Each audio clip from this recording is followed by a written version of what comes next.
नमस्कार दोस्तों, रिपब्लिक भारत के डिजिटल प्लेटफॉर्म पर आप सभी का बहुत बहुत स्वागत है। मैं हूं आपके साथ वैभव मिश्रा। बिहार के अंदर मचा सियासी हलचल अब कहीं ना कहीं से एक और शांत बैठता हुआ दिखाई दे रहा है। यानी कि कुल मिलाकर ये कहा जा सकता है कि जो कयास लगाए जा रहे थे कि क्या नीतीश कुमार की पार्टी एनडीए से अलग होगी, तो अब ये फैसला ले लिया गया है कि नीतीश कुमार अब एनडीए का साथ छोड़कर दूसरे दलों के साथ मिलकर बिहार में एक बार फिर से सरकार बनाने जा रहे हैं। लेकिन आखिर बड़ी वजह क्या रही? तकरीबन 2 साल तक एनडीए के खेमे में रहने वाले नीतीश कुमार आखिर क्या कुछ वजह रही जिसके चलते एनडीए के खेमे से अब अलग होने की उन्होंने ठान ली? तो इसकी शुरुआत में करूं उससे पहले एक छोटी सी बात आपको मैं बताना चाहूँगा। दरअसल आपने खेतों में मेड़ देखी होगी और उस मेड़ पर लगा हुआ पेड़, उस पेड़ की छांव में जो भी फसल रहती है वो फसल कहीं ना कहीं से बाकी फसलों के मुकाबले कम उपजती है। यानी कि बाकी फसलों के मुकाबले उनको उर्वरकता कम मिलती है, धूप कम मिलती है, जिसके चलते पेड़ की छांव में आने वाली जो फसलें हैं वो पूरी तरह से पनप नहीं पाती हैं।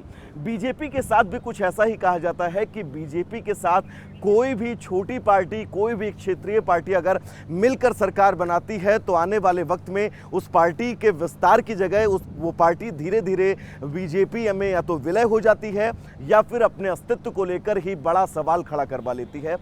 ऐसी 3 विकल्प में 3 उदाहरण मैं आपको बताऊंगा। जिस तरह से अन्ना द्रमुक पार्टी जो स्थितियां शिवसेना की हुई, जिस तरह से अकाली दल कहीं ना कहीं से अब अपने अस्तित्व की तलाश कर रही है, ऐसी कई पार्टियां हैं जो इस उदाहरण पर फिट बैठती हैं। अब बात नीतीश कुमार की करेंगे कि आखिर नीतीश कुमार बीजेपी से अलग क्यों हुए, एनडीए के खेमे से अलग राहें उन्होंने क्यों पकड़ी?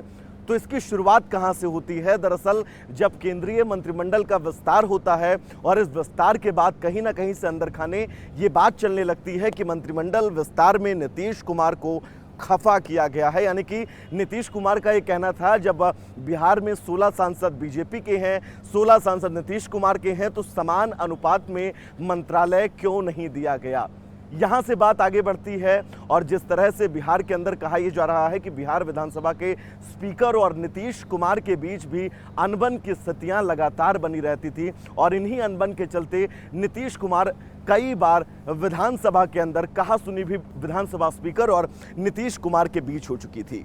अब बड़ी बात यह है क्योंकि बीते कुछ दिनों पहले बीजेपी ने राष्ट्रीय कार्यकारिणी की बैठक पटना में की और इस बैठक में जेपी नड्डा भी पहुंचते हैं, अमित शाह भी पहुंचते हैं इस बैठक के समापन के लिए। और इस बैठक में समापन के वक्त जो जेपी नड्डा ने कहा मंच से, वो बहुत बड़ी बात थी। जेपी नड्डा की तरफ से ये कहा गया कि आने वाले वक्त में क्षेत्रीय पार्टियां जो है वो समाप्त होने की कगार पर आ जाएंगी और जो बचेंगी वो बीजेपी में विलय हो जाएंगी।